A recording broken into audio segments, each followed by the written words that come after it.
it's Melissa, your friendly neighborhood anti-diet and body shame smashing holistic health coach and skin expert, here with another episode of Makeup Free Monday, the show where I give you barefaced facts about skincare and wellness topics to help you live your best life.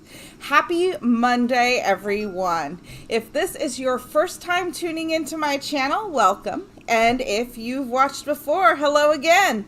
I'd love so much if you would like this video and share with your friends or anyone you think may benefit from my holistic approach to skincare and wellness practices.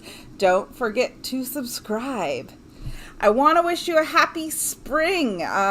It is a beautiful day outside here in Petaluma, California, and I hope wherever you are in the world you get to experience a little sunshine today. This season of spring starts spring cleaning for a lot of folks, and today's video is going to help you along with that. So I want to share with you some general rules about expiration dates and how to know when it's time for your skincare and makeup to go. So let's get started.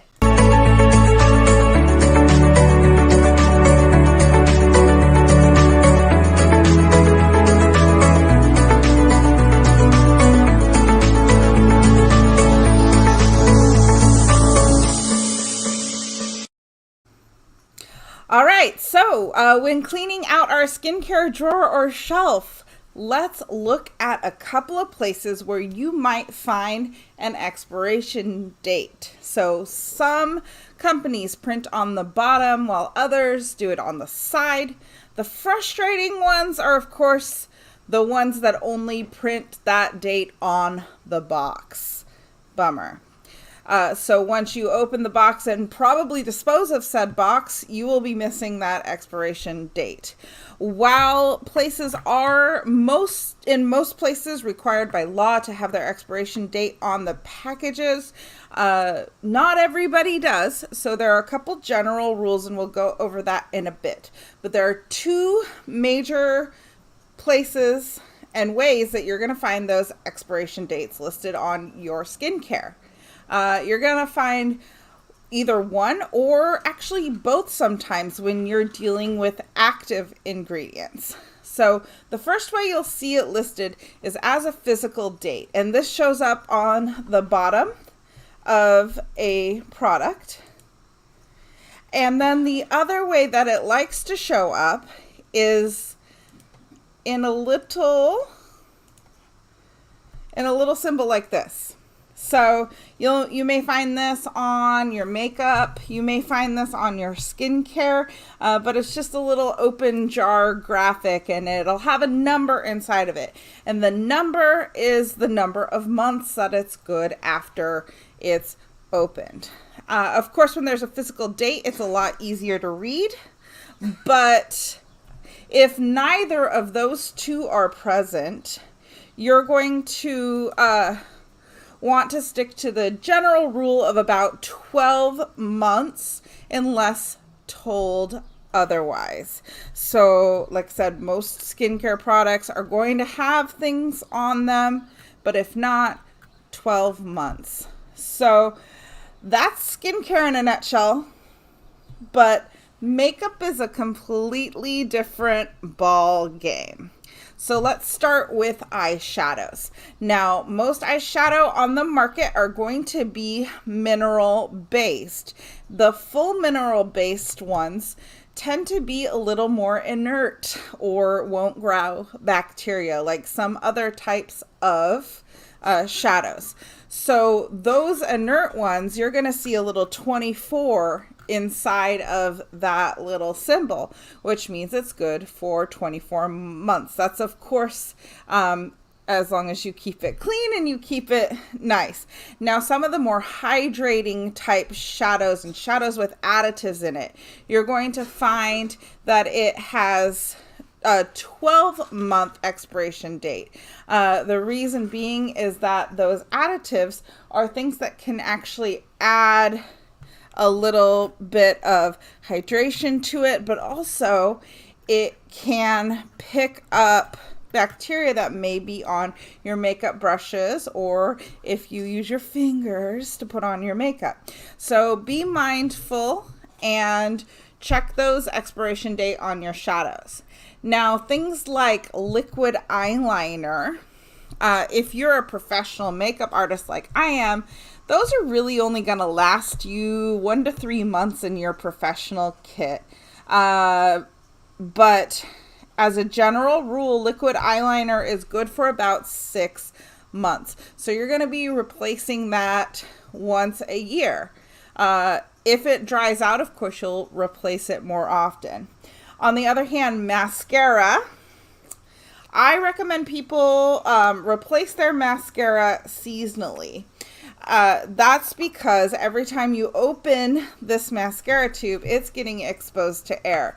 The more it's exposed to air, the more of a chance it has of being contaminated, and also the more of a chance it has of drying out. Now, when I say contaminated, that's why you don't want to share mascara. We have little bugs and mites and stuff on our eyelashes. I know you to think about, but they do exist. They are part of our immune system. They're part of our first line of defense. So we want to make sure that we are not sharing our eye makeup, because that'll make it go bad even faster. Now, like I said, I want you to think about changing your mascara seasonally. It makes sense. So you have your winter mascara, your spring mascara. So this is my brand new one that I just cracked open the other day. And then, of course, summer and fall. Now, as far as foundation goes, we're going to go back to those mineral foundations. The mineral makeup powders or setting powders, or any sort of like loose powder, you're looking at between 1.5 years to 2 years on those after the date of mixing, usually because you pour those out. Now, if you are sticking your puff or your brush directly into the powder container, that can reduce it for a little bit. Now, for liquid foundation, they're either going to be marked or it's going to be about 12 months. I know that my Bespoke foundation has a 12-month shelf life from the day that it's mixed, because all of the ingredients by themselves are pretty inert. But once they're mixed together, it sort of creates a chemical reaction or a natural reaction with the minerals, and making it good for about 12 months. So once again, like I have said multiple times in this video so far, if there's no markings on it, your general rule is going to be 1 year from the date of opening. Now, if you have a little wand thing, this is going to last a little bit less, even if it does say a year, because we have the same issue of both the air and the, if you touch this right on your face, you are contaminating it the second you do that. So I highly recommend to put this onto a clean, take the wand and put it straight onto a clean makeup brush, or to use a little paint palette. You can get one at the dollar store. You can get a fancy one that's made just for makeup, and put it on a palette and then use your brush out of there.